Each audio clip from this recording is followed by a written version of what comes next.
So I think we can all agree that chapter 330 of My Hero Academia was one of the best chapters we've seen in a while. It was action-packed. We get to see Tomura Shigaraki, or All for One, or Tenko Shimura, I don't know, he goes by a lot of names, get to fight out with the greatest hero from America.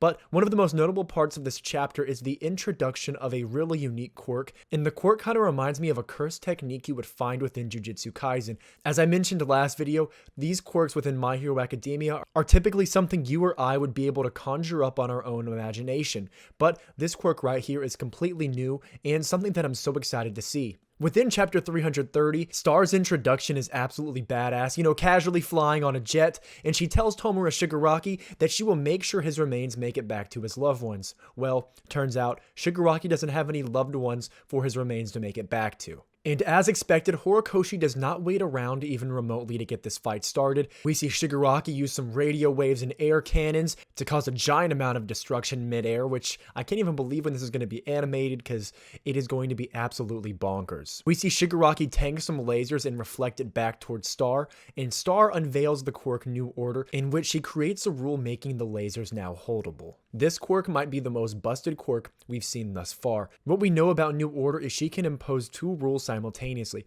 one on herself and one on a target, but the stipulation is she needs to call out the target's name and touch it in order to impose a new rule upon it. One of the stipulations regarding Star's quirk that she mentions is that although she can conjure up and put a rule on herself suggesting for herself to have super strength on par with All Might's, it's not going to be on par with All Might's. It's going to be slightly lesser than, but still, nonetheless, although a lesser version of All Might's ability and super strength, it's more than enough for any type of hero to be madly successful, and if All for One and Tomura were to get their hands on this quirk, it's honestly GG for the rest of the series because it seems far too powerful. We see that she commands a radius of 100 meters for there to be no air whatsoever, causing Tomura to briefly suffocate. Guys, if this is the case and she can just do things like this, like take the air out, it seems far too powerful. If she can literally take the air out of the atmosphere within a radius of herself, this seems far too busted to be introduced in the story, especially when the stakes are so high. Something I found pretty funny is that her quirk is entirely something that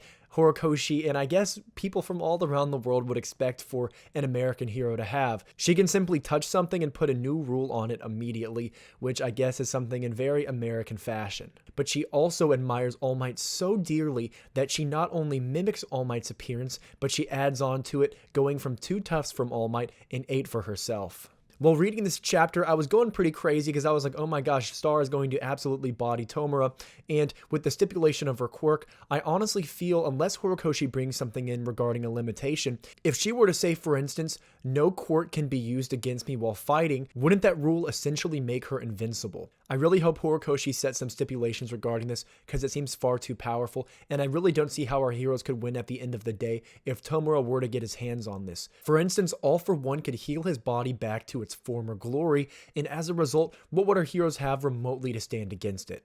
As the chapter progressed, whenever Star said if Tomura Shigaraki moves at all, his heart will stop, we ran into this really weird stipulation where we have to have his full name for the quirk to be effective. So at this current point, Tomura Shigaraki isn't the name he fully identifies with because he's simultaneously All for One and Tomura Shigaraki. And in addition to that, Tomura Shigaraki's real name is Tenko Shimura. So it seems this hero's been introduced into our story only to be beat by her one counter alone, and conveniently the one counter is that Tomura Shigaraki isn't his real name, and additionally, not the name he fully identifies with now. This is kind of a big cop-out, but honestly something we could expect given that Tomura Shigaraki and All for One are the final villains of the series, and it's not likely he's going to be taken out by anyone besides Deku. The only way I see Star making it out of this without her quirk being stolen and simultaneously without defeating Shigaraki is the fact of the internal dialogue with All for One and Shigaraki towards the end of the chapter.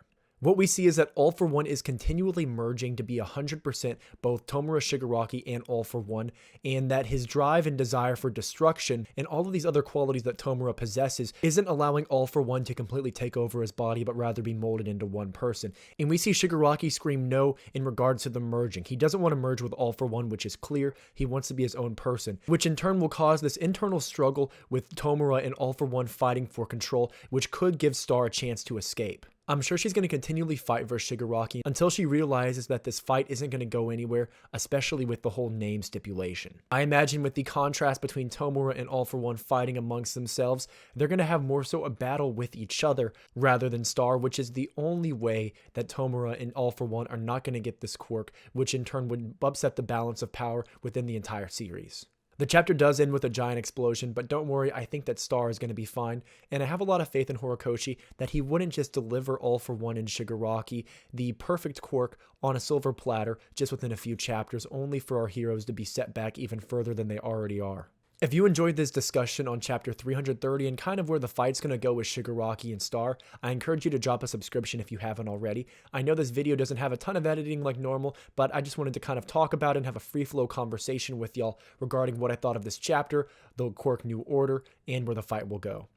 So guys, if you haven't already, please drop a subscription as we are getting very close to 500, which is a big goal as we'll unlock the community post, which will make this even more interactive than normal. As always, be greedier, and I'll catch you all next time.